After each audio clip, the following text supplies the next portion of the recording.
okay. You should have mentioned it because I could have brought it. We don't forget things about live ammo. And hyper-rival. All right, if we can get seated, we'll get started.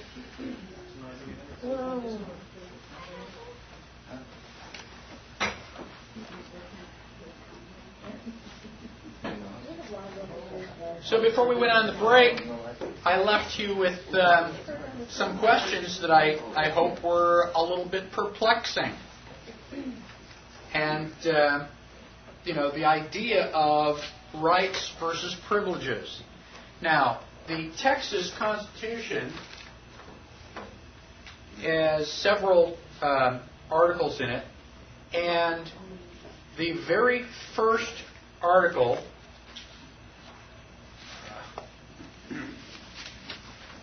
in the Texas Constitution is the Bill of Rights. Why is Article 1 the Bill of Rights? Because that's the most important thing, and the rest of the Constitution should support that. Right. Why do we have any government? Why don't we just say, well, let's get rid of government, we'll just have an anarchy? Why do we have any government at all? What's the purpose of government? To protect your rights. The Declaration of Independence says that to secure these rights, governments are instituted among men. So that the purpose of government is to secure the rights. Well, in a hypothetical situation, let's assume that we all love each other, we're all friends, we just, hug and sway back and forth and sing Kumbaya. All right? If everybody loves each other, there's nothing for the government to do. It's only when I back over your mailbox and you want to start beating my brains out with a baseball bat that the government steps in and says, well, wait a minute, let's settle this peacefully. That's the only purpose for government. So, if you're going to have a constitution for Texas, the purpose of that government is to protect your rights. So you have to list what rights are being protected. That's why almost every state constitution lists the Bill of Rights first. The U.S. Constitution was basically backwards. They wrote the Constitution and they went, oh gosh, we kind of forgot. And so they added a Bill of Rights at the end. Kind of like a patch on the end, even before it really got started. Now, so if I have a right to do something, I don't require permission. So if I have a right to keep and bear arms, then I don't require a concealed carry permit. They are contradictions in terms. Did George Washington and Thomas Jefferson have gun permits? No, it was ridiculous. I mean, you were required to have a gun, basically to defend the United States. So, if they didn't have a gun permit, and we do now, where was the first gun permit? When did we write the first gun permit? Just after what we call the Civil War. It's actually the war between the states. If you have a right to do something, you don't have to ask for permission. White people had rights. Black people were slaves. They had no rights. Well, we passed the 13th Amendment, which says there's no more slavery. Well, gosh, if there's no more slavery, then blacks and whites are all the same, right? So you're going to give the black people guns after you've just had them in chains? And I don't think so. They may be a little upset with us. Giving them a gun may not be a real good idea this week. And so what we did was we gave blacks privileges. Okay? Well, this guy's not going to be really angry with it. We'll let him do it, but not this guy over here, because I can still see in his eyes he's angry. So blacks were given privileges with the 14th Amendment. How about a marriage license? Did Thomas Jefferson and George Washington have a marriage license? No. Today, just about everybody has one. Where was the first marriage license? Right after the Civil War. If two white people want to get married and have children, they have a right to do that. They can do anything they want with their property. Now, whites don't have to ask anybody for permission. Blacks but we really didn't care. Two black people wanted to get together. We basically considered that animal husbandry. But what if a black person and a white person want to get married? Oh gosh, we can't have that. We can't allow a mixing of the races now, can we? The white person can do anything they want. The black person can't. The black person has to get permission. So the first marriage licenses were permission for interracial marriages. And I have a copy of Black's Law Dictionary. Now this is Black's Law 3rd edition. This is about 1870s, I think, somewhere in that time frame. And so it's an old book, and I've gotten a copy of it, and I've looked up marriage license. And it says, quote, a license or permission granted by public authority to persons who intend to intermarry. Right there in black and white. A marriage license is for mixed marriages. Well, eventually that was working so well that we just apply a marriage license to everybody. Why do you need permission? If you go to a wedding, how many people are in that contract? Well, you got the man, you got the woman, but that's not all. You've also got the state. The state is there giving you permission. Why? Because you asked. If you asked for permission, that's pretty good evidence that you needed permission. Why would you ask for permission if you don't need it? So you've got the man, the woman, and the state. There are 3 entities in this contract. So now the state has a vested interest in the outcome of this contract. Well, what is the general outcome of a marriage contract? You put a boy and a girl in a dark room for long enough, what's going to happen? Children. So now the state, because they are vested in this contract, they have a vested interest in the children. How can this social worker come to your door and say, you're not being a good parent, and take your kids away? Because they own them. If you have a marriage license, the state has partial ownership in your children. That's how they can demand that your children go to school. They want their children in school, government schools. Now, if you don't get a marriage license, if you just say, hey, you're pretty good looking, you want to sleep together? What do they call that? That's a common law marriage. That's probably the only phrase where anybody knows the phrase common law. Well, what is common law? Well, gosh, I don't know. That's what 2 people... No, it's not.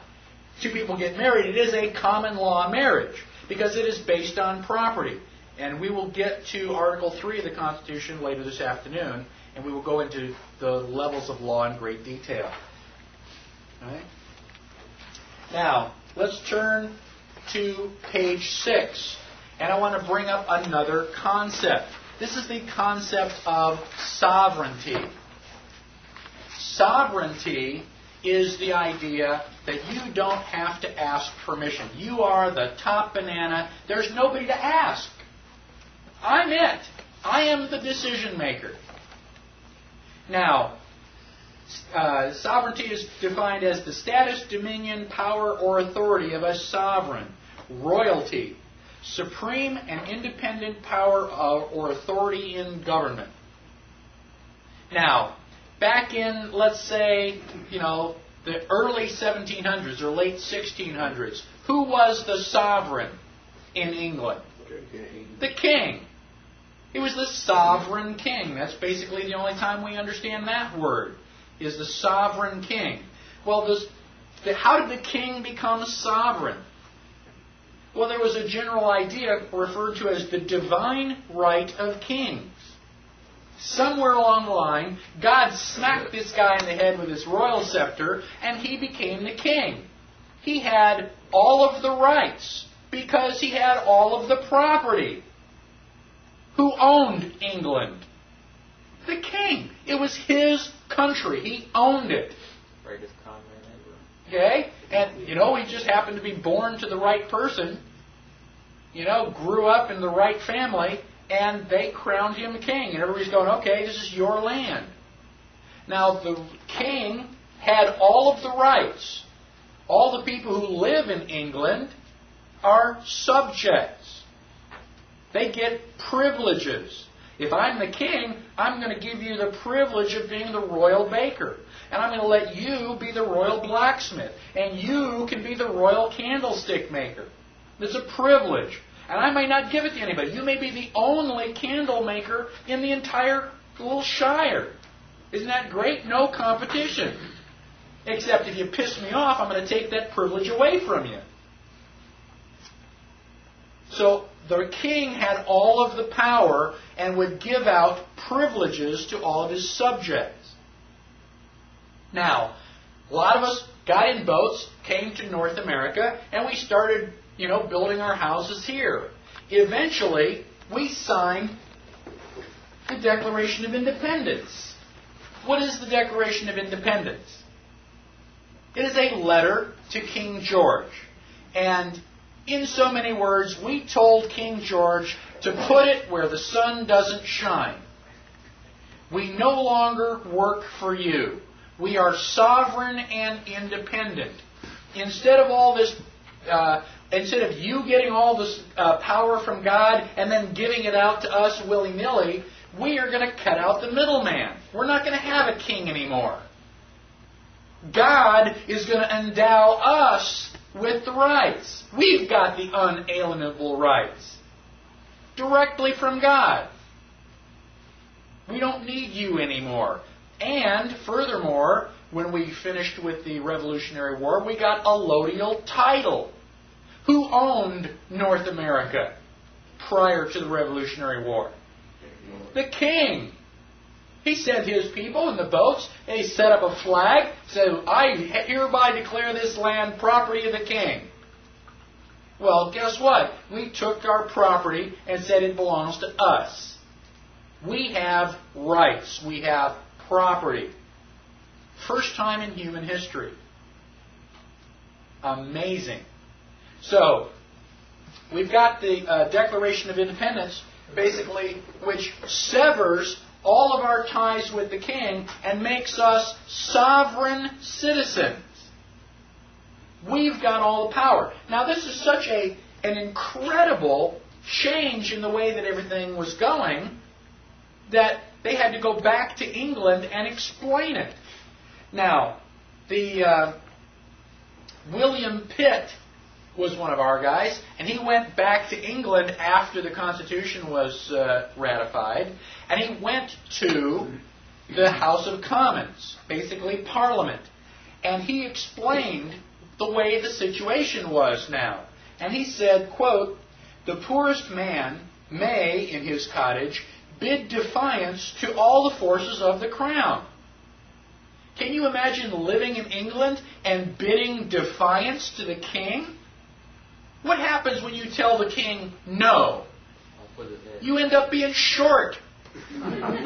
You have no place for a hat. You never tell the king no. But here in the United States, people, the poorest man, may bid defiance to the king. Now we're talking about the shack. It says it may be frail. Its roof may shake. The wind may blow through it. The storms may enter. The rain may enter, but the King of England cannot enter. All his forces dare not cross the threshold of the ruined tenement. So how much power does the king have in the United States? Zip. None. Nada. Who's in charge? We are. We have 285 million sovereign citizens in the United States.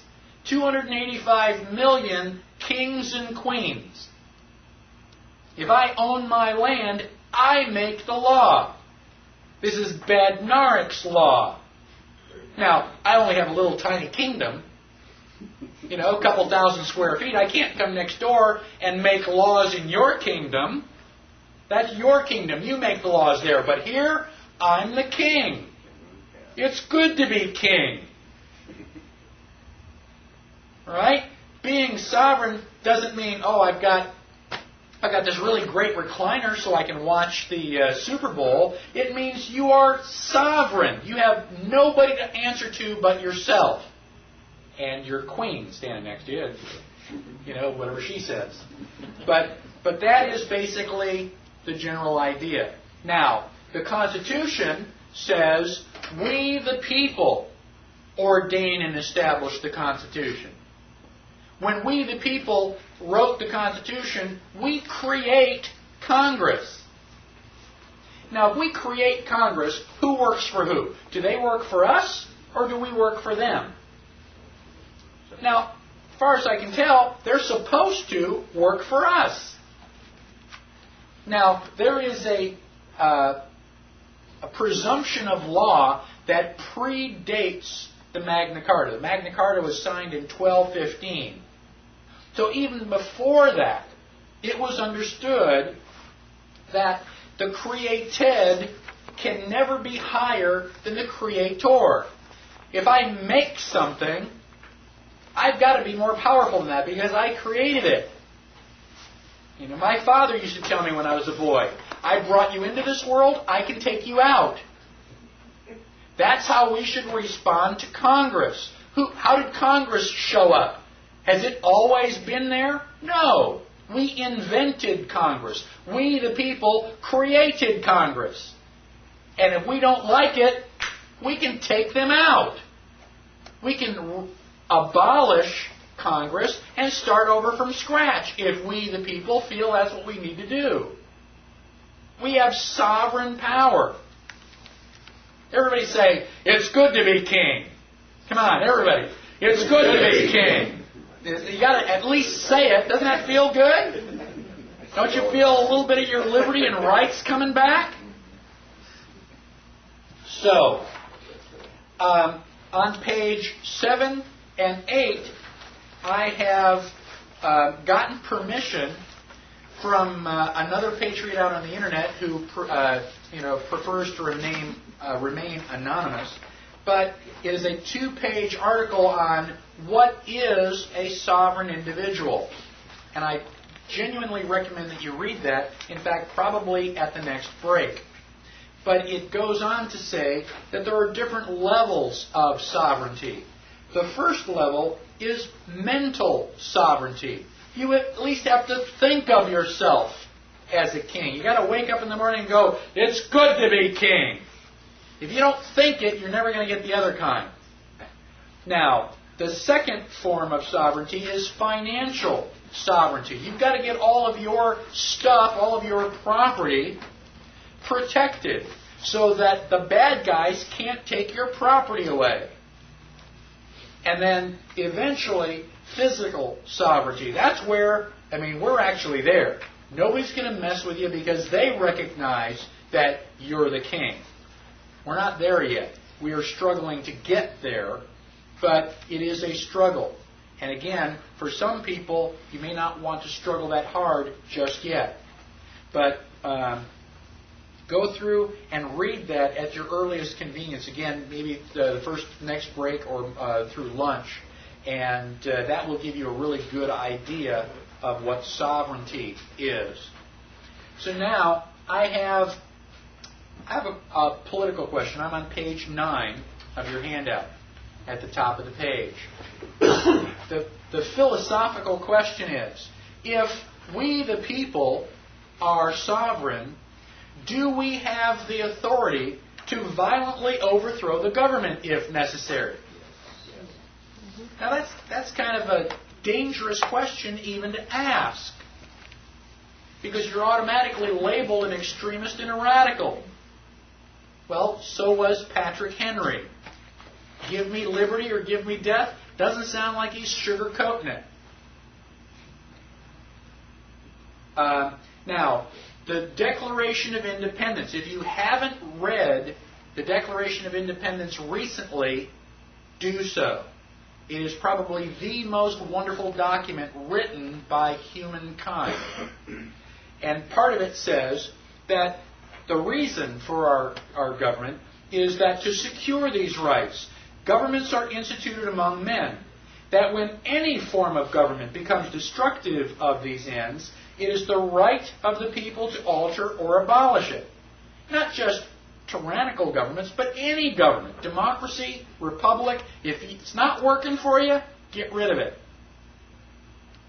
That governments long established should not be changed for light or transient causes. You don't want to overthrow the government just because you got another parking ticket. But when a long train of abuses and usurpations, pursuing invariably the same object, evinces a design to reduce them under absolute despotism, it is their right, it is their duty to throw off such government and provide new guards for their future security. So not only do you have a right to overthrow the government, but you have a moral obligation to do so. Ever been to the mall and had somebody else's kids running all over the place, swinging from the chandeliers? You know, they're just being a royal nuisance. Haven't you ever wanted to just go over and slap the parents? Who's responsible for those little monkeys that are causing everybody else grief? The mom and dad. And if they are not, responsible for their children, they are the ones that ought to get slapped. And the kids probably ought to be reined in a little bit too. Who's responsible for Congress? We, the people. And if Congress is in Washington, D.C., doing all sorts of vile and evil things, who's responsible? We, the people. We've got nobody to, blame but ourselves. We have been rotten parents. And it's time that we grabbed our brat and shook it by the shoulders and put it back in its place. Now, if you think I am radical, let me share with you some thoughts from some of the founding fathers. Thomas Jefferson said, "And this country, with its institutions, belong to the people who..." Thomas Jefferson. "And what country can preserve its liberties if its rulers are not warned from time to time that this people preserve the spirit of resistance? Let them take arms. The tree of liberty must be refreshed from time to time with the blood of patriots and tyrants." Right? We're talking bloodshed if necessary. Abraham Lincoln. "This country, with its institutions, belongs to the people who inhabit it. Whenever they shall grow weary of their existing government, they can exercise their constitutional right of amending it, or their constitutional right to dismember or overthrow it." He also said, "We the people are the rightful masters of Congress and the courts, not to overthrow the Constitution, but to overthrow the men who pervert the Constitution."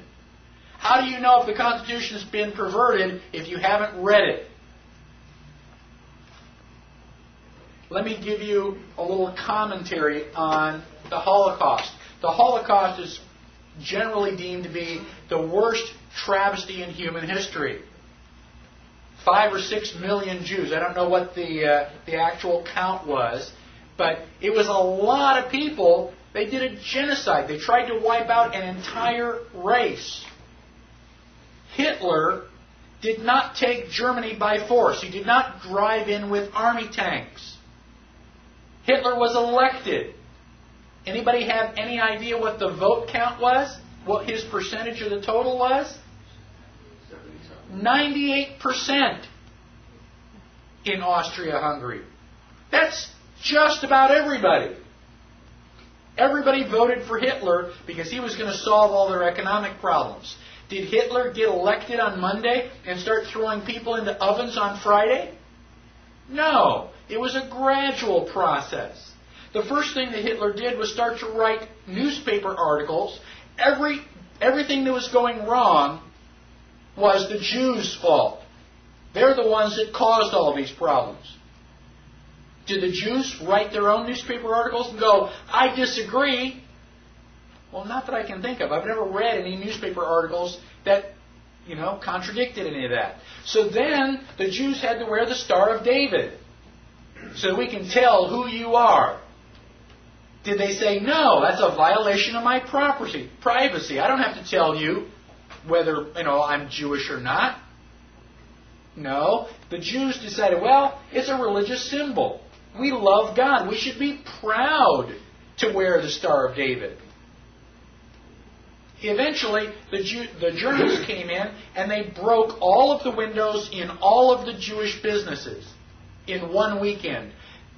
Saturday night was known as Kristallnacht, which is German for Night of Glass. You couldn't walk up and down the sidewalks because they were filled with glass. Did the Jews rise up and say, now, damn it, you're violating my property. You shouldn't do that? No. Gosh, we don't want to make the Germans any madder than they already are. We want to just kind of go along to get along. Don't piss them off. They've got guns. Eventually, the Germans are loading them up into cattle trailers on the train. Where do you think you're going? On vacation? Where do you think they're going to take you? Well, now you're cold and naked and they're walking you into the ovens where you're going to go to mass execution. Is it time now to raise your hand and say, I tend to disagree with all this? Bang! You're dead. It's too late to complain. You should have complained at the beginning when you at least had a chance. My question to you, and I don't expect you to answer it, just think about it in your head. How bad do things have to get before you do something? Do they have to take away all your property? Do they have to license every activity that you want to engage in? Do they have to be throwing you on cattle cars before you start to say, now wait a minute, I don't think this is a good idea? How long is it going to be before you finally resist and say, no, I will not comply? Period. That's a different answer for each person. Ask yourself now, because sooner or later you're going to come to that line, and when they cross it, what are you going to say? Well, okay, cross this line. Okay, now cross that line. Okay, now cross this line. And pretty soon you're in a corner. Sooner or later you've got to draw a line and stand your ground, whether anybody else does or not. That is what liberty is all about. Now, let's go on to talk about different forms of government. Now, government, George Washington said that government is not eloquence. It is not reason. It is force. And like fire, it is a dangerous servant and a fearful master. Basically, he admits that we need some government. I mean, if you're going to cook your food and stay warm, you need fire. But you've got to keep it under control. If it gets out of control and you catch the forest on fire, where are you going to live? Now, government is power. It is the authorized use of force. Now, depending on where that power comes from, we have different forms of government. The first form of government was monarchy, where one person has all the power. That was the king, the emperor. It's good to be king, because you don't have to answer to anybody. Now, if the king wants to create a law, does he, ask people for their opinion? Does he send it out for a vote? No. He just signs the proclamation. Ta-da! I have a law. And you've got two choices. You can either follow the law or dance on the end of a rope. That's a monarchy, where all the power is in one person. Now, if we take the power and shift it out a little bit to a small group of people, you have an oligarchy, also known as an aristocracy. Us and them. We make the power, we make the rules, and you follow the rules. Isn't that great? Guess what? If I am making the rules, all the rules are going to benefit me. And you are going to be on the short end of the stick, as they say. That is an oligarchy. Forms of oligarchy are socialism and communism, where they make the rules and you got to follow them. Now, let's take that power and spread it out just a little bit more. Now, everybody has power. That's called a democracy. That is rule by the many. Now, democracy is majority rule. Isn't that great? How many people want to vote for democracy? Well, in a democracy, what they don't tell you is that the minority loses. You have no rights in a democracy. You only have privileges, which are granted to you by the will of the majority. So if most of us vote, we will let you keep your house. Otherwise, we're going to take it away from you.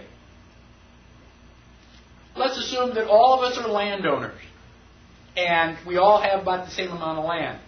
And John here has land with water on it. And I want some of the water. So I go to John and I ask John if he'll sell me his land. John says, no. No, it's been in my family for 6 generations. It's my grandfathers and great-grandfathers do it. Just don't want to sell it. And well, okay, we're a democracy, and so I'm going to put it up to a vote. I'm going to vote that we take John's land and divide it up. Everybody gets a little piece of John's land. How many people want to vote for John's land? Right? Okay, John, you get to vote because this is democracy. Right. Right? You lose. Right. Mob rule. Mob rule. That's exactly what democracy is. The Founding Fathers loathed a democracy. They hated democracy. They called it tyranny of the majority. Now, Alexander Fraser Tytler said that a democracy cannot exist as a permanent form of government. It can only exist until the voters discover that they can vote themselves largesse from the public treasury. From that moment on, the majority always votes for the candidates promising the most benefits from the public treasury, with the result that a democracy always collapses over loose fiscal policy and followed always by a dictatorship. The average age of the world's greatest civilizations has been 200 years. How long has the United States been around? About 225 years. Anybody kind of see sort of a correlation there? The United States government is basically going down the tubes very quickly if we don't stop it and get people to stop thinking of this as a democracy. Oh, people don't think of this as a democracy. I hear it on the news all the time. You watch, all these network news stations saying, well, we got to make the world safe for democracy. I don't want to make the world safe for democracy. I want to eliminate democracy. What type of government do we have? Republic. We have a republic.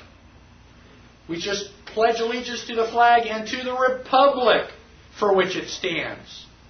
Go to Article 4, Section 4 of the Constitution. The United States shall guarantee to every state in this union a republican form of government. It's not a debate.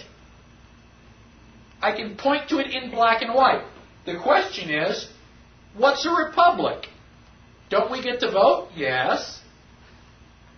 Aren't we a democracy? No. How is a democracy different than a republic? In a republic, it is based on individual rights. It is based on property. In a republic, we can vote on everything except your property. In a republic, the right and property of the minority is supposedly protected. So if my little group here is a republic, and I want to take John's land, the purpose of the republic is to say, no, that's not your land, that's John's land. Even if all of us want John's land, the government is supposed to step in and protect John. The right and property of the minority is protected from the majority. So one person and the law will overrule 285 million votes in the United States. It's not yours. There are certain things you don't get to vote on. That's the difference. And every time you hear them say democracy on TV, pick up the telephone and call them in your most aggravated voice and say, this is not a democracy. This is a republic. Now, we have democracy spelled with a small d, and we have republic spelled with a small r. Those are forms of government. Those are not political parties. We have a Democratic Party spelled with a capital D, and we have a Republican Party spelled with a capital R. But they have no correlation whatsoever to democracy and republic. They are just forms of government. Each one of those parties wants a certain part of your liberty. Now, it's a generalization, and I know that we can find exceptions. However, in general, the Democrats say you can think anything you want. You have all sorts of rights. You want to read Playboy? Go ahead. You want to have abortion? Go ahead. All that stuff is okay. The problem is, it's not your money. We're going to take your taxes, and we're going to spend your taxes for you. I mean, you're just too busy to decide how to spend all that money. So we're going to take your money and we're going to spend it for you on all these really good causes. Now, the Republicans say, no, that's not right. That's your money. You should keep your money. But you should think like we do. We want you to be white, Anglo-Saxon, Protestant, Christian, go to church. We want you to look like us. We want you to think like us. That Playboy magazine is evil. No, we want to control the way that you think. Which one are you willing to give up? You willing to give up your money, or are you willing to give up your mind? Which party do you want to vote for? None of the above. Now, one of the things that they have done is they've lied to us. They changed the question so that both answers are bad. If I ask you, do you still beat your wife? Are you going to answer yes or no? Yes, I do still beat my wife, or no, I don't still beat my wife. The question implies that you did beat your wife at one point in time. If they ask me, I can't answer the question. It's not yes or no. I'm not married. I've never had a wife. But you have to be careful that you don't take the question for granted. One of the things that we take for granted, they ask you, whenever you talk about politics, they ask you, are you right-wing or left-wing? Are you Democrat or Republican? Why are those the only two choices? Are you going to vote for Hitler or Stalin? Are you going to vote for the electric chair or lethal injection? Now, in the back of your book, there's a little tiny card called The World's Smallest Political Quiz. One of the things that it does is to eliminate the fallacy that everything is left or right. There is also up and down. Now, Hitler was a totalitarian. Hitler wanted to control your mind and your money. You have no control. The state or the government has all the control. He's on the bottom of the little diamond shape.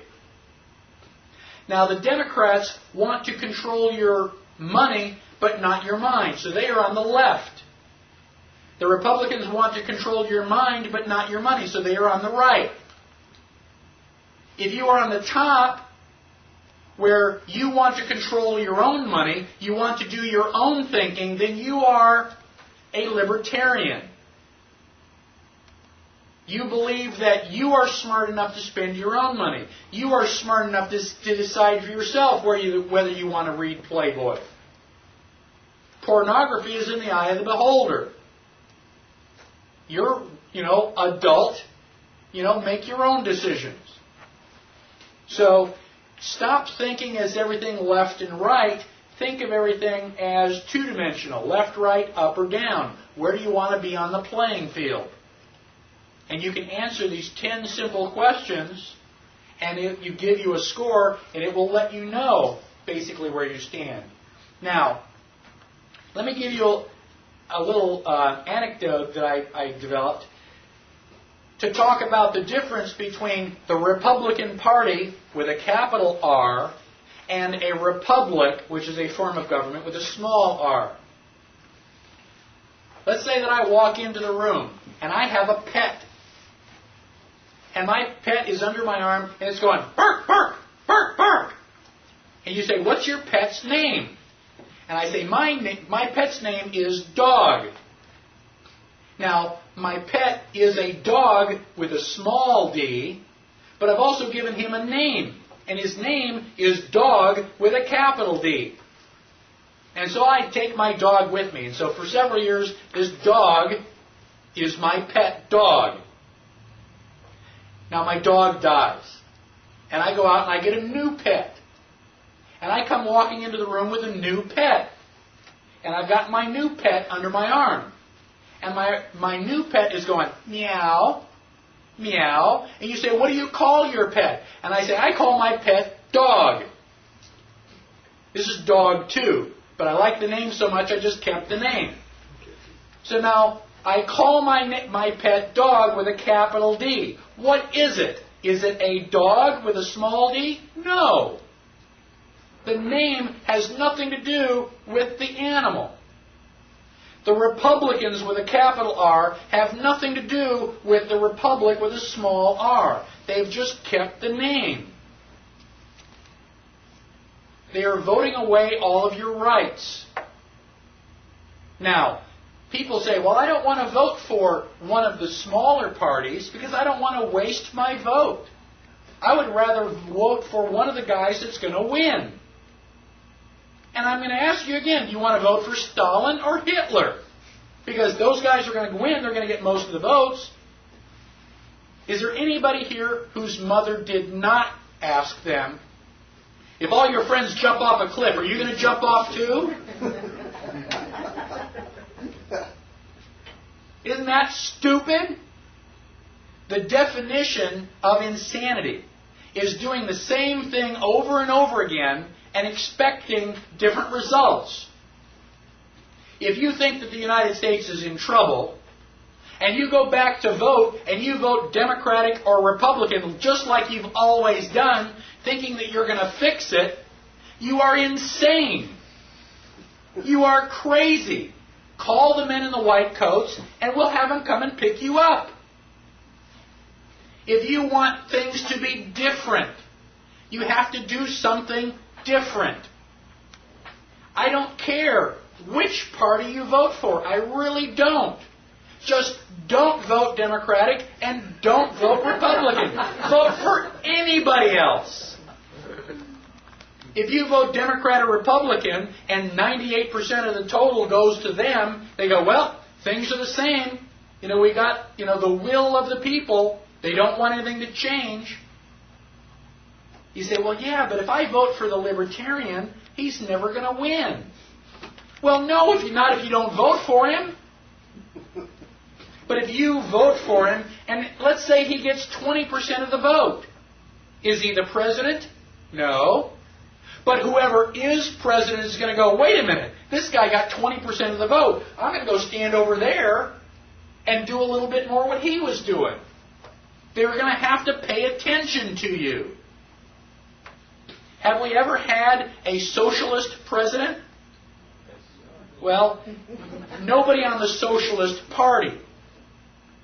We've never had somebody from the Socialist Party elected as the president. But they didn't have to.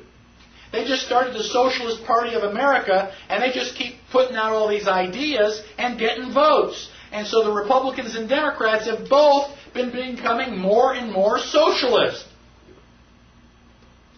How many people remember Franklin Delano Roosevelt? He may not have been on the socialist ticket, but Roosevelt was a socialist.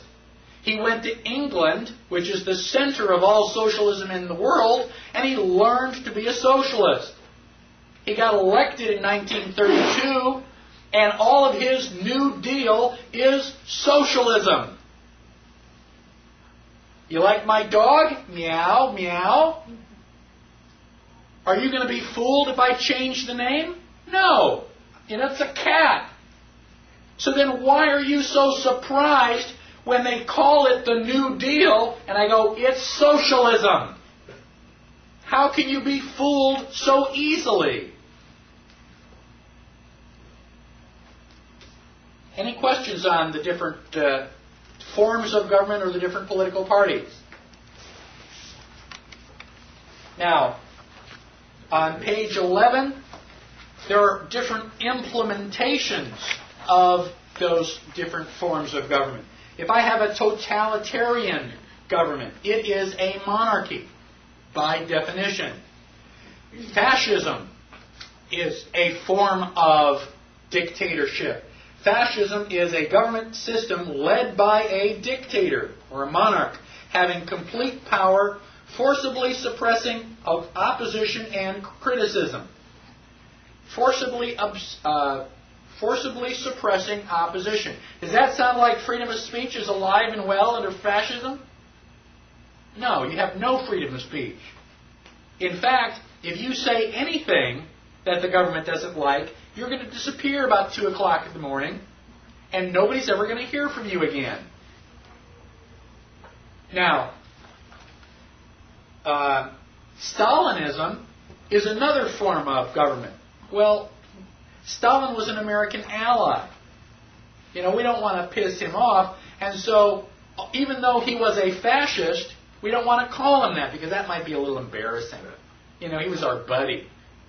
And so we invent a new name. We call it Stalinism. Well, the dictionary correctly defines it as an ideology characterized especially by the extreme suppression of dissident political or ideological views. What does extreme suppression mean? That's pretty well suppressed. Stalin is guilty of killing 25 to 35 million of his own people. Now, I don't condone what Hitler did, but at least he was going, well, it's those guys. Hitler was trying to kill all the other guys. Stalin was killing our guys. And he killed 6 times as many. Why is Hitler the worst guy in history? How come it's not Stalin? Well, he's going to be our buddy. We always saw him sitting on the boat with, FDR. And Winston Churchill. He was one of the big 3. Well, that must mean that, Stalin's a good guy because they're all alike, right? Well, I agree that they're all alike. Socialism is a theory or system of social organization which advocates the vesting of the ownership and control of the means of production in the community as a whole. So, do you have any property under socialism? No. It's not your car. It's our car, and we are letting you use it. It is not your house. It is our house, and we're going to volunteer to let you borrow it. Do you have any property in socialism? No. If you have no property, guess what? You have no rights. Where do rights derive from? Property. Communism is a theory or system of social organization based on the holding of all property in common. It's not yours. That's why communism is bad. That's why we're against socialism. Not because they've got a red flag or because they march funny. Because they're taking all of your property away. And when they take all of your property away, they take away all your rights. Let's flip to the next page. Well, let me stop and do a quote from Winston Churchill on page 11. Winston Churchill said, "If you are 20 years old and you are not a socialist, you have no heart. If you are 40 years old and you are still a socialist, you have no brain." Now, what's Churchill trying to tell us?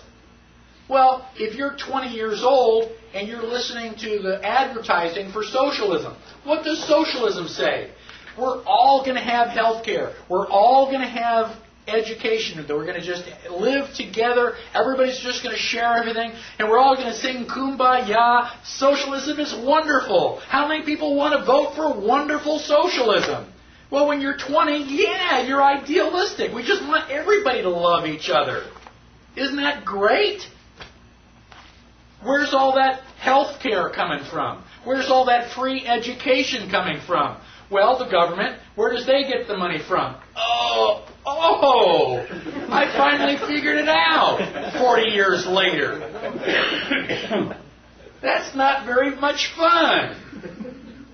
So when you're young and stupid, socialism sounds like a great idea. When you finally grow up, hopefully not too late, socialism sucks. Let's go to page 12. I have the entire Communist Manifesto summarized here on page 12. Now, in the middle 1800s, somebody asked Karl Marx, what would you need if you were going to start a communist government from scratch? Just clear the playing field, blank slate, you're going to build it from the ground up. What are you going to need? What are the things that you would want to have in order to make this a perfect communist government? The Communist Manifesto is the answer. It's not very long, basically just a term paper. Read it. Why? Because I want you to be a communist? No. I want you to know how they are attacking you. You have to understand the enemy. The 10 planks of the Communist Manifesto. Plank number 1, abolition of private property. No property, no rights. If I stand up on a soapbox and I say, I'm going to start a government where I'm going to take all of your rights away, how many people are going to volunteer? Nobody with half a brain. So now Karl Marx stands on a box and says, I'm going to start a new government and we're going to take everybody's property away. They're signing up like flies. I mean, they're just, yeah, pick me. You know, that basically the problem is you don't understand that property and rights are related. If they take your property, you have no rights. And once you understand it, then you understand why communism is evil. It's not just a personal opinion. It's evil. We're taking your rights away. Now, the other 9 planks to the Communist Manifesto are basically just methods for doing the first thing. How are we going to take your rights, property away? Well, number 2 is a heavy progressive income tax. A progressive income tax means the more money you make, the higher the percentage. Do we have a progressive income tax in the United States? Yes. Can you say IRS? They don't put the percentages, they change it and they convert it. If you make between $5,000 and $10,000, this is how much you pay. You make between $10,000 and $15,000, this is how much you pay. And they give you the number. Well, get your calculator and figure it out. The more money you make, the higher the percentage. What do you think the highest percentage the IRS has ever collected? Right now, I think the top percent is about 33%. What do you think the maximum was that IRS has ever collected in history? 98. 98%. How did you know that? I remember reading it somewhere. Okay. Between 1941 and 1942, during World War II, there were some people who were taxed 98%. That's almost all. How come we didn't have another American Revolution? To hell with the Germans. I'm going to get my gun and start fighting here. You're going to take 98% of my stuff? You're going to have to take it. If you think you're big enough to take it, come right on ahead. But I'm not going to give it up. That's ridiculous. Abolition of all rights of inheritance. If your parents die, the government is going to take half. Why? What did they do to get half? They just want to make sure that your parents don't leave you $1 million so that you can get more and more money. It's a lot easier to become a multimillionaire if mom and dad leave you one to start with. We don't want that to happen. Confiscation of all property of immigrants and rebels. You ever fly internationally? You got to fill out a card. If you're carrying more than $10,000, they'll take it. You want to leave the United States and go live someplace else? Goodbye. Leave all your money here. I have friends that want to move to New Zealand. They are trying to figure out a way to put their money in an offshore account so they can keep their money. A central bank. We're going to talk about the Federal Reserve. We can go right on down the line. 10 out of 10 items in the Communist Manifesto are here in the United States right now. Did you know that you live in a communist country? Are you glad that you live in a communist country? What are you going to do about it? We've got to draw the line somewhere. Now, I don't have time to go into it in too much detail. However, I do have a videotape called The 10 Planks. It's a 1-hour video, and it goes into a lot more detail on the Communist Manifesto. And you can get in touch with me. I can give you one of those. What we'll do is we'll take another 10-minute break. We'll get started in 10 minutes. So don't go wandering off too far because we've got a lot of material to cover. Thank you.